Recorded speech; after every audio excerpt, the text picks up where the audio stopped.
Hello guys, in this video I'm going to show you how to check weekly blog on the Pregnancy Plus application. But first of all, I just want to mention, please don't forget to subscribe to our channel, because at 100,000 subscribers we are going to show you our YouTube revenue statistics and growth strategy, how to make money online. So let's jump into it. First of all, open the application on your device. New, click to the baby icon next to the today button at the lower bar on the screen, and click to the second option at the upper side of the page to the weekly.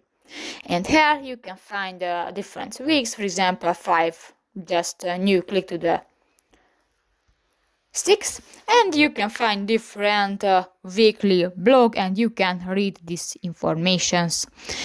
And you can add photos, you can share or delete the photo or the item. So that's pretty much it for this video, guys. See you in the next one. Bye bye.